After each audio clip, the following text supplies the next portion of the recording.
Hello everyone, welcome to best YouTube channel. इस video में बात करने वाला हूं कि यहाँ पर अगर आपके पास वर्ड में कोई भी चीज़ दी हुई है, मान लीजिए अभी मैं टेबल इंसर्ट करने वाला हूं, तो उसके बाद जो डिज़ाइनिंग का फॉर्मेट होता है उसको आप कैसे यूज़ कर सकते हो।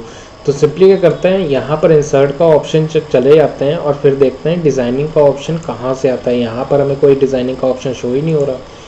हम क्या करते हैं, यहाँ पर इतना सारा टेबल बना लेते हैं और यहाँ पर आप देख सकते हैं डिज़ाइनिंग का अब ऑप्शन मल्टीपल आ चुके हैं। मैं अब क्या करता हूँ, इसमें पहले डाटा फिलअप कर लेता हूँ।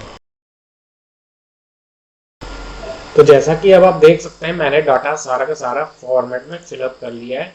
अब क्या करना है, सिंपली इस पर क्लिक करना है और यहाँ पर हम डिज़ाइन के ऑप्शन में चले जाएंगे। अब हम एक एक करके इन टेबल स्टाइल ऑप्शंस के बारे में बात करेंगे। यहाँ पर टेबल स्टाइल अलग अलग कैसे होते हैं उसके बारे में देखेंगे। शेडिंग, बॉर्डर, उस इन सभी टूल्स के बारे में हम एक एक करके देखेंगे कि कैसे इनको यूज़ करना है। तो सबसे पहले हम बात कर लेते हैं, यहाँ पर जो टेबल है उसमें डाटा दिया हुआ है। अगर मुझे इसकी डिज़ाइनिंग करनी है तो वो कहाँ से करनी है। ये जो टेबल स्टाइल का ऑप्शन है, सिंपली इस पर जैसे ही आप क्लिक करोगे यहाँ पे मल्टीपल स्टाइल्स आपको देखने को मिल जाएंगे। इनमें से जो भी आपको बेस्ट लगे आपके टेबल के अकॉर्डिंग सिंपली हम उसको चूज़ कर लेते हैं। फॉर एग्जांपल मैंने ये डिज़ाइन चूज़ कर लिया है, या फिर इसको आप यहीं से अगर किसी और डिज़ाइन में कन्वर्ट करना हो तो वो भी कर सकते हैं। मैंने अभी देखिए टेबल का डिज़ाइन कुछ और था, अगर मैं सारा का सारा टेबल सेलेक्ट करके दोबारा से डिज़ाइन पे जाऊं तो वो डिज़ाइन ऑटोमेटिकली चेंज भी कर देगा। अब बात कर लेते हैं यहाँ पर इन ऑप्शंस के बारे में। सबसे पहले क्या पूछ रहा है, ये हेडर रो। अगर इसको अनचेक में कर दूं ना तो जो हेडर में हाइलाइटर लगा हुआ है वो रो हाईलाइट नहीं करेगा। जैसे कि आप हमने डिजाइनिंग चुना था कि हेडर हाईलाइट हो, बट वो अब हाईलाइट नहीं होगा। तो यहाँ पर टिक कर देंगे तो ये नॉर्मली हाईलाइट करेगा। अगर मैं इस पर क्लिक कर दूं तो ये जितना भी टेबल है वो ऑटोमेटिकली यहाँ पर सिलेक्ट हो जाएगा। अब यहाँ पर गैपिंग इसलिए आ गई है क्योंकि मैंने यहाँ पर सिलेक्ट किया था। अगर मैं फिर से यहाँ पर अनचेक कर दूं तो ये नॉर्मल हो जाएगा। तो इस तरीके से आप टोटल रो का इस्तेमाल कर सकते हैं। अगर हम रो बैंडेड की बात करें तो जैसे मैं इसको अनचेक करता हूँ, जो बीच में हाईलाइट्स थे वो सब के सब अब हट चुके हैं। फिर से इस पर क्लिक करने पर ये जो हाईलाइट है वो दोबारा से करने लगता है जो भी हमारे टेबल में डाटा है। तो अभी मैं इसको नॉर्मल रहने देता हूँ। अब फर्स्ट कॉलम क्या है, जैसे कि आपको पता है रो और कॉलम्स के बीच में जो ये रोज होती हैं और कॉलम्स होता है उनके बारे में मैंने ऑलरेडी बताया हुआ है, तो आप पिछले वीडियो में जाकर देख सकते हैं। अभी के लिए मैं इसको फर्स्ट रो को जैसे ही अनचेक करूंगा, फर्स्ट रो को जो बोल्ड किया हुआ था वो सारा का सारा नॉर्मल हो चुका है।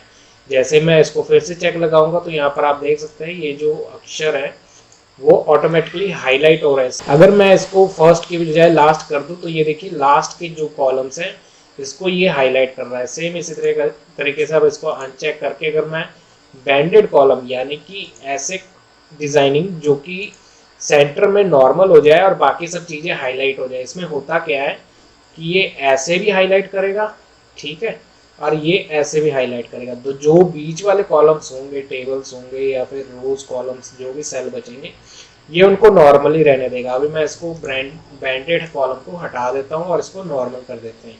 तो अब देख सकते हैं अब ये टेबल नॉर्मल हो गए। डिजाइनिंग के बारे में मैंने पहले ही बता दिया कि ये कैसे यूज करनी है।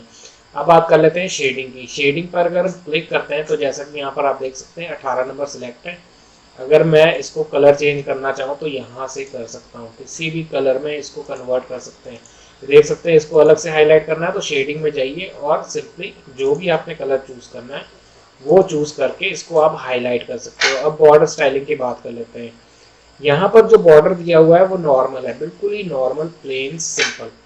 अगर मैं बॉर्डर के स्टाइल को चेंज करना चाहूँ तो वो यहाँ से बहुत सारे आपको ऑप्शंस देखने को मिल जाएंगे। बॉर्डर स्टाइलिंग के बाद अब बात कर लेते हैं पेन कलर की। अगर मैं इस पर क्लिक करता हूँ और यहाँ पर हम पेन कलर चूज कर लेते हैं, येलो चूज कर लेते हैं, येलो।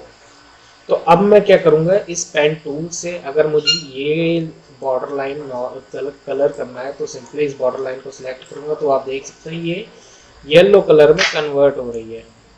तो इस तरीके से आप पेन टूल का यहाँ पर यूज़ कर पाओगे। अगर आप चाहो तो इसकी मोटाई भी कम और ज़्यादा कर सकते हो, इसकी स्टाइलिंग भी चेंज हो जाती है, जो कि आप यहाँ से आपको ऑप्शंस मिल जाएंगे। अगर हम बॉर्डर की बात करें तो जैसा कि आप देख ही सकते हैं बॉर्डर बना हुआ है, इसकी आप स्टाइलिंग भी कर सकते हो। एक साइड से बॉर्डर लगाना है जैसे कि हम नॉर्मली बॉर्डर लगाते ही हैं किसी भी सेल या फिर किसी में भी, सेम उसी तरीके से बॉर्डर पेंटर भी काम करता है। यानी कि अगर आपने ऑलरेडी बॉर्डर पेंटर यूज़ किया हुआ है तो यहाँ पर आप टूल पेन टूल जो हमने बताया था उसी का आप यूज़ करके सीधा उस पर पेन की मदद से कलरिंग कर सकते हो। तो इस तरीके से आप डिज़ाइन लेआउट का इस्तेमाल कर सकते हो किसी भी तरह के वर्ड डॉक्यूमेंट या फिर एक्सेल के डॉक्यूमेंट में किसी भी तरह के डिज़ाइन को तैयार करने में, फॉर्मेटिंग करने में, चाहे वो टेबल हो या फिर कुछ और भी ऐसे मज़ेदार वीडियोस के लिए सब्सक्राइब